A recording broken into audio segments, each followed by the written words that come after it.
Hey guys, it's the Disco Spider, and recently this decade we've been getting a lot of Smurfs movies. The first one of this trend came out in 2011 and became a success financially, which led to a sequel in 2013 that did good at the box office, but not great. But even if those movies were hated by the critics, and pretty much anyone who knows what selling out looks like, 4 years later we finally got another reboot of the Smurfs with this new movie, being the fourth Smurfs movie in the whole franchise. But is Smurf the Lost Village as bad as Smurfs 1 and 2, or can Sony Animations actually make a good movie since Surf's Up? The film is about Smurfette wanting to find out who she truly is, when she then stumbles upon this mysterious shadow that looks like a Smurf. So her, Brainy, Hefty, and Clumsy go out to find this lost village of potential new Smurfs before Gargamel does. Honestly, at first I was pretty excited for this film, hearing that it'll be all about the Smurfs going on this journey/adventure, something that the other Sony movies should have been about. It gives them so much potential for a great movie, having really fun and interesting locations and atmospheres, which could also help develop some characters and have some fun character relationships. But did we get any of that here? Nope. The plot is very watered down to the point where it just gets very boring. The first act of the movie, we have the characters do a whole lot of nothing, trying to supplement the subplot of no one knowing what Smurfette's purpose is. Then we have the Smurfs go on this really boring adventure that doesn't last long, and them going to places that are really generic and unmemorable. And then we have them finally going to the Lost Village and seeing the Smurf females. Then Gargamel comes in, tries to capture the Smurfs, and yada yada yada, stuff happens at the end, and boom, the end of the movie.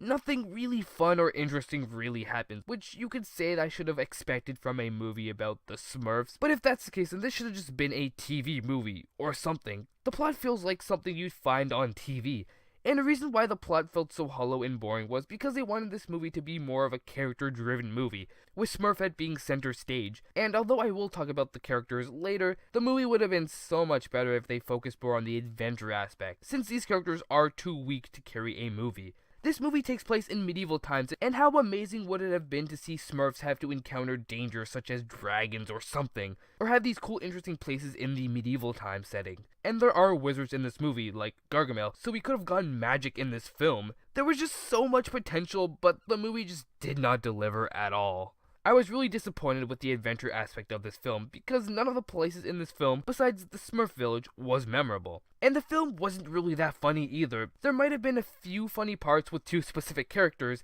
but other than that, a lot of the jokes were just heavy misses, jokes you'd come to expect from a Sony animation film. And speaking of themes and character development, the theme of Smurfette not knowing what she's meant for doesn't work because it was never actually answered. While building that theme and subplot for the first act, they decided to instead make the rest of the film about Smurfette not belonging and being different. But then at the end of the movie, pretending like she now knows her purpose, which is being a lot of things, even though you could have found that out at the beginning of the movie, making Smurfette's whole character arc messy and just terrible. And what's also dumb is that apparently she feels more comfortable now and feels like she belongs because there are girl Smurfs. Even if the Smurfette not belonging subplot was the main Smurfette character arc, it was handled so poorly because they're pretty much saying that Smurfette is comfortable around her own kind, being girls, and feeling more belonging, even though that subplot would have been a lot better if it was about her, if there were more Smurf girls. But then at the end of the movie, realizing that she does still belong with her original Smurf friends, no matter how different they are, or something like that. A message that would have been better than being your own kind makes you feel more belonging. Then we have the characters. These characters are way too generic to be the main focus of the film. And like I said before, it would have made the movie better and the characters more tolerable if it were more about the adventure aspect. But it's not.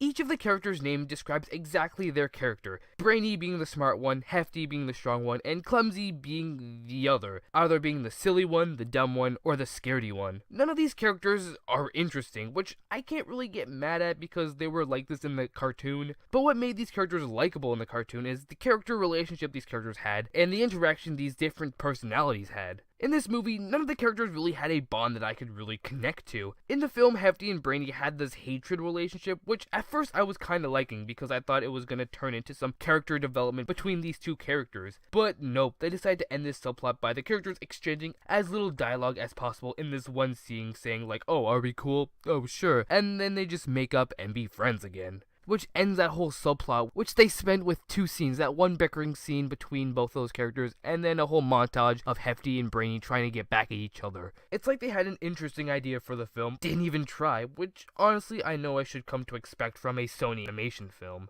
Then we have Clumsy Smurf and Papa Smurf, who do absolutely nothing in this film. Like, really, you could just take them out and it wouldn't change anything, except get rid of Clumsy's annoying lines. They could have set up some sort of subplot of Papa Smurf adapting to the other Smurf leader, which could lead to them falling in love and Papa getting some development, which honestly I thought that was gonna happen. But nope, he just became another useless character in the background.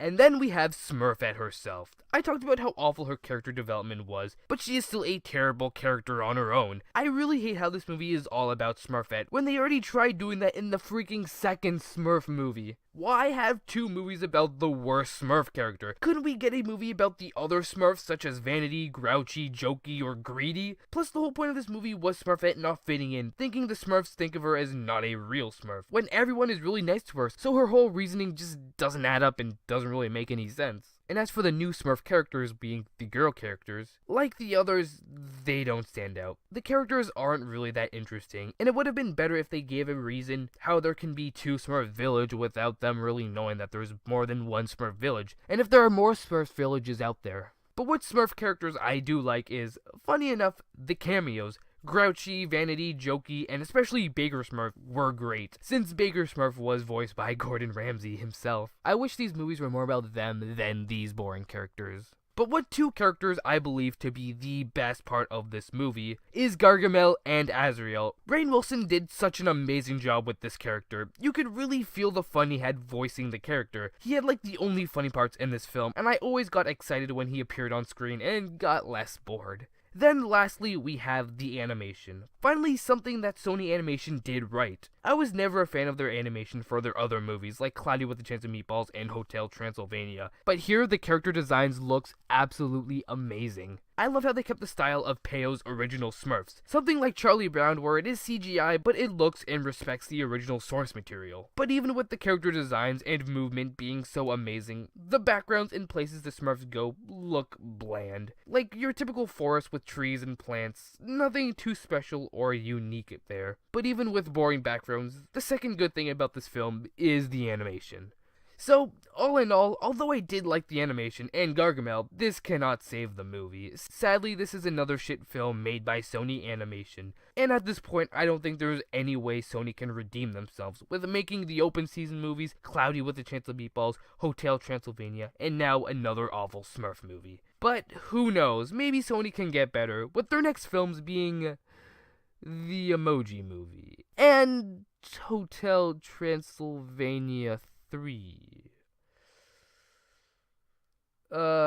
Never mind.